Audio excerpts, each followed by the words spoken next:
नमस्कार, स्वागत है आपका और आप देख रहे हैं अपने YouTube channel Remake Edupath. Assets and liabilities declaration. जी हाँ, आप अपने स्क्रीन पे सही देख रहे हैं कि एसेट्स और लायबिलिटी डिक्लेरेशन करना है सभी कर्मचारियों को। चूंकि मैं शिक्षकों के लिए वीडियो बनाता हूं, तो मैं शिक्षकों के संबंध में ही बात करूंगा। तो कौन कौन से शिक्षकों को ये फॉर्म भरना है? ध्यान यह रखना है कि यदि फॉर्म नहीं भरा गया तो आपका वेतन बाधित हो सकता नहीं होगा। तो इस वीडियो के माध्यम से हम जानेंगे कि कब तक फॉर्म भरना है, कौन सा फॉर्म भरना है, अगर नहीं फॉर्म भरा तो क्या होगा, किसे किसे फॉर्म भरना है, भरकर किसके पास जमा करना है। जी हाँ, किसके पास जमा करना है। यह ऑफलाइन व्यवस्था हो गई। तो क्या इसे ऑनलाइन भी भर सकते हैं? जी हाँ, इसे ऑनलाइन भी भर सकते हैं। तो इस वीडियो के माध्यम से हम आपको बताने जा रहे हैं कि वो फॉर्म कौन सा है जिसे आपको भरना है, उसके गाइडलाइंस क्या है और ऑनलाइन भी उसे भर सकते हैं या नहीं। हम आपको यह भी बताएंगे कि online assets and liability declaration form जो है कैसे भरें। वो आपको बताएंगे कि उसे ऑफलाइन भी कैसे भरेंगे। हम यहाँ यह भी बताएंगे कि इसे ऑनलाइन भी भरा जा सकता है, तो कैसे भरें। तो चलिए वीडियो को शुरू करते हैं। वीडियो को शुरू करने से पहले आपसे आग्रह करेंगे, पहली बार चैनल पे है तो चैनल को सब्सक्राइब कीजिए। कंटेंट पसंद आता है तो लाइक शेयर जरूर करें। ध्यान रखिए, यह जो फॉर्म है आपको अपने संपत्ति, चल और अचल संपत्ति का ब्यौरा देना होगा, क्योंकि आप राज्य के कर्मी हैं। तो सरकार हर साल, अगले साल, आपके इस साल और अगले साल वेतन में, साल भर में वेतन के बाद आपके संपत्तियों में कितनी वृद्धि हुई, कितने लायबिलिटीज में वृद्धि हुई, इस सब की तुलना करती है। कहीं आप पैसा उगाही तो नहीं कर रहे हैं, कहीं भ्रष्टाचार करके पैसा तो नहीं कमा रहे हैं। इसी के लिए तुलना करने के लिए हर साल एसेट्स और लायबिलिटी डिक्लेरेशन कराया जाता है। तो ये किसको किसको भरना है, इसको जानते चलते हैं। ये उन सभी राजकर्मी श्रेणी के शिक्षकों को भरना है जो बिहार सरकार में काम कर रहे हैं। मसलन बीपीएससी से बहाल विद्यालय अध्यापक, नियोजित से सक्षमता परीक्षा पास करके विशिष्ट शिक्षक जो बन गए हैं, प्रधान शिक्षक, हेड मास्टर्स, इन सबको अपने एसेट्स और लायबिलिटीज के डिक्लेरेशन करने हैं। नियमित शिक्षक 34,540 वाले शिक्षक जो पहले से आपको नियमित श्रेणी में आ ही रहे हैं। नए में विशिष्ट शिक्षक और बीपीएससी से बहाल विद्यालय अध्यापक आए हैं, प्रधानाध्यापक और प्रधान शिक्षक अभी नए बहाल हुए हैं। इन सब लोगों को एसेट्स एंड लायबिलिटी डिक्लेरेशन करना होगा। तो चलिए पहले पत्र को जानते हैं और क्या गाइडलाइन है उसको समझते हैं। ये सामने एक पत्र दिख रहा है और ये पत्र है सरकार के विशेष सचिव, बिहार सरकार के समान प्रशासन का, और इन्होंने ये पत्र भेजा है सभी अपर मुख्य सचिव, प्रधान सचिव, सभी विभागाध्यक्ष, सभी प्रमंडलीय आयुक्त और सभी जिला पदाधिकारी। और ये पत्र है 22/951 और डेट है 10 दिसंबर 2025। अगर इसके दिनांक को देखा जाए तो 10 दिसंबर का है। अगर विषय पे नजर दौड़ाया जाए तो विषय क्या कहता है कि दिनांक 31/12/2025 की स्थिति पर आधारित चल एवं अचल संपत्ति तथा दायित्वों की विवरणी 2025 का दिनांक 15 फरवरी 2026 तक समर्पण। स्पष्ट हो गया कि 31/12/2025 तक आपके जो चल और अचल संपत्ति की जो स्थिति थी, दायित्वों का जो विवरण था, उसे आपको 15 फरवरी 2026 तक समर्पित कर देना है। अब इसे करना किसे किसे है, तो चलिए हम इसको आपको बताते चलते हैं।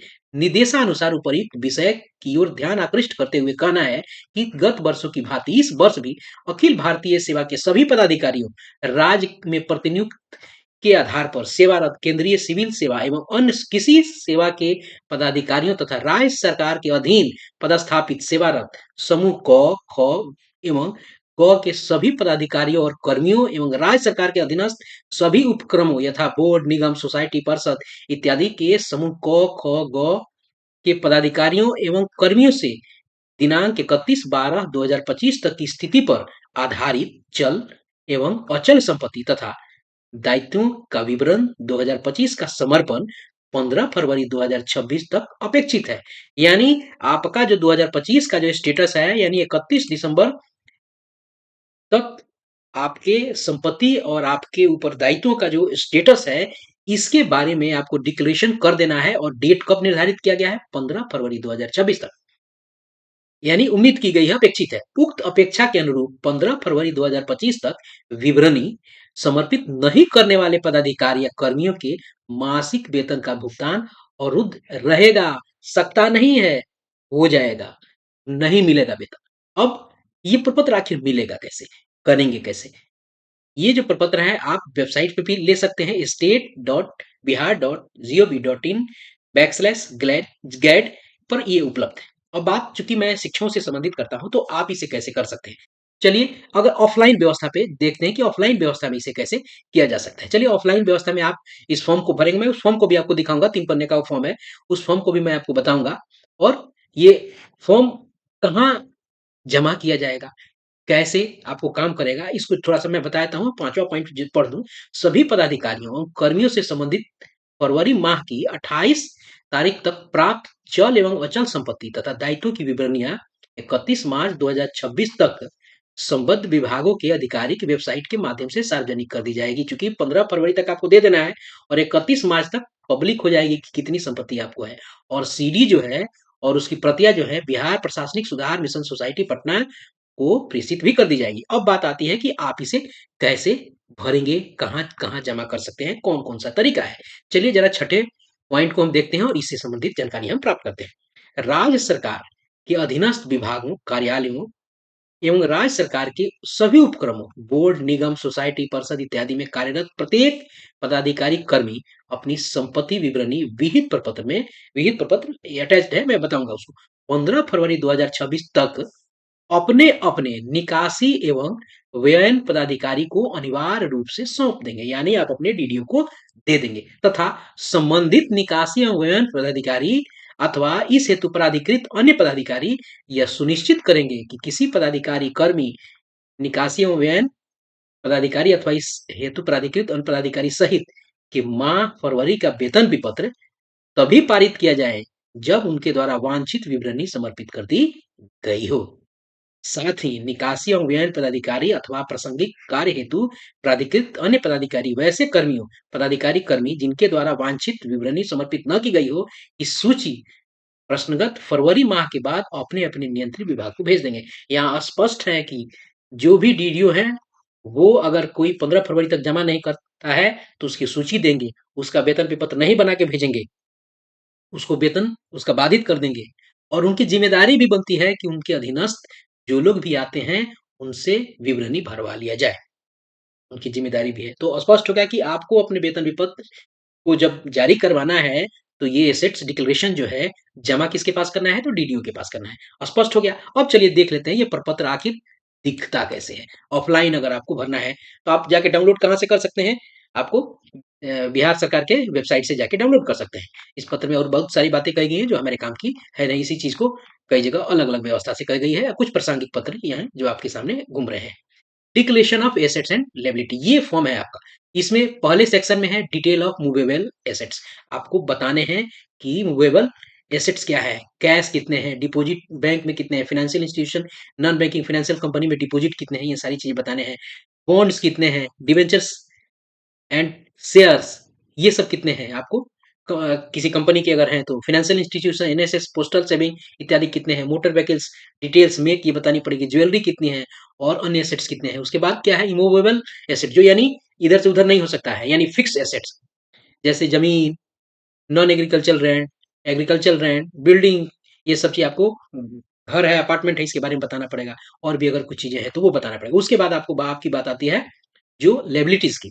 यहाँ दूसरे में दिख रहा है कि क्या लायबिलिटीज हैं। लोन फ्रॉम बैंक कितना लोन है आपका, फाइनेंशियल इंस्टीट्यूशन से कितना लोन है, ये सारी बातें में ऊपर एसेट्स की बात हो गई, नीचे हो गया लोन की बात। ये लोन को आपको सबको करना होगा। उसके बाद कुछ पर्सनल डिटेल्स हैं जिसमें आपको अपने प्रान नंबर, जीपीएफ, सीपीएफ जो भी है उसको डालना होगा, अपनी जेंडर को यहाँ मेंशन करना होगा, आप डेट ऑफ जन्म तिथि को बताना होगा, क्लास अगर ग्रुप क्या है ये आपको बताना पड़ेगा, आपका कौन से ग्रुप में है, कैडर क्या है आपका, ये सारी डिटेल्स आपको बतानी पड़ेगी, होम डिस्ट्रिक्ट क्या है, इन सब चीज़ों को भर के आप भेज सकते हैं, आप इसे डाल सकते हैं। ये तो ऑफलाइन व्यवस्था में हो गई। तो क्या अब ऑनलाइन भी इसे शिक्षक भर सकते हैं? जी हाँ, उसे भर सकते हैं। चलिए देखते हैं कैसे उसे भरा जाता है। हमें क्या करना होगा, हम जाएँगे एचआरएमएस के वेबसाइट। सभी जो बीपीएससी से बहाल शिक्षक हैं, प्रधान शिक्षक हों, हेडमास्टर्स हों, विशिष्ट शिक्षक हों, सबको लॉगिन आईडी, पासवर्ड एचआरएमएस का मिल गया है। उन्होंने बना भी लिए हैं। कैसे बनाते हैं, पासवर्ड भूल गए हैं, इसके लिए अलग-अलग वीडियो आपको प्लेलिस्ट में उपलब्ध है, आप जाके उसे देख सकते हैं। मान लेते हैं कि आपके पास यूज़र नेम और आपकी कुंजी है, उसे आपने डाला, यहाँ ये कैप्चा डाला और लॉगिन यहाँ से हो गए। मैं थोड़ा बताता चलूँ, यदि पासवर्ड भूल गए हैं तो फॉरगेट ये ओटीपी के माध्यम से जा सकते हैं। यूजर नेम भूल गए हैं तो यहाँ लिखा हुआ है फॉरगेट यूजर नेम, इसके माध्यम से कुछ डिटेल्स पूछता है, आप अपने यूजर नेम भी प्राप्त कर सकते हैं। ओटीपी में होगा कि मोबाइल पे वो चला जाता है। खैर यहाँ हम लोगों ने यूजर नेम डाल के पासवर्ड डाल के हम आगे बढ़ते हैं और आगे जब जाते हैं तो हम आते हैं डैशबोर्ड पे। और डैशबोर्ड पे आपको जाना है दाहिने साइड। दाहिने साइड जब आप आएंगे तो बहुत सारे आपको ऑप्शंस दिख रहे हैं, others, self service, service book, reports इत्यादि। यहाँ आपको काम है सेल्फ सर्विस से। सेल्फ सर्विस को ओपन कीजिए। जैसे इसको ओपन करेंगे हमारे सामने कई सारी चीजें खुल के आ जाएगी। यहाँ सबसे ऊपर वाला जो चीज है वो है आपको एसेट्स एंड लायबिलिटीज डिक्लेरेशन, इसको आपको क्लिक करना होगा। यहाँ आप क्लिक, मैं पूरा प्रोसेस बता दूंगा क्या कैसे करना है। यहाँ जब क्लिक करेंगे तो आपके सामने इस तरह से चीजें खुल के आएंगी। अब इसमें बहुत सारी चीजें हैं, ईयर है, स्टार्ट डेट है, इन डेट है, स्टेटस है, एक्शन है। यहीं पे आपको इस वाले को ओपन करना है। अब जैसे आप ओपन करेंगे पूरा एक फॉर्म खुल के आ जाएगा। पूरा एक फॉर्म खुल के आएगा। उस पूरे फॉर्म को एसेट्स जो मैंने बताया था आपको ऑफलाइन फॉर्म में, उसमें पूरे अपने मूवेबल एसेट्स को, नॉन मूवेबल एसेट्स को, लायबिलिटीज को, सबको आपको ऑनलाइन मोड में भर देना है। ऑनलाइन मोड में जब भरिएगा तो उसको वो क्या करेगा, उसके बाद वो लास्ट में उसे पीडीएफ बनाने के लिए वो ऑप्शन देगा।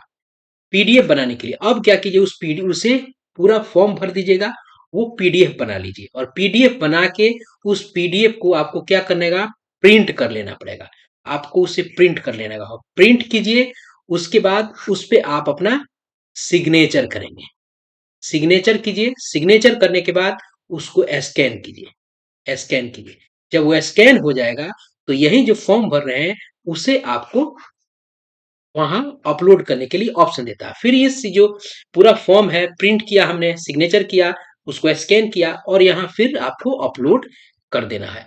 जब अपलोड कीजिएगा उसके बाद अपलोड करने के बाद फिर वो नीचे पूछता है इस फॉर्म को, चूंकि आपने अपलोड तो कर दिया विभाग के, लेकिन क्या आपने अभी पत्र में देखा कि इसको डीडीओ को करना है, तो आपको क्या करना पड़ेगा कि अपने इस फॉर्म को नीचे ऑप्शन दिया रहता है डीडीओ के साथ टैग करने का, तो आपको अपने डीडीओ को यहाँ सेलेक्ट करके सबमिट कर देना है। जैसे सबमिट कर दीजिएगा आपके डीडीओ को वो चला जाएगा।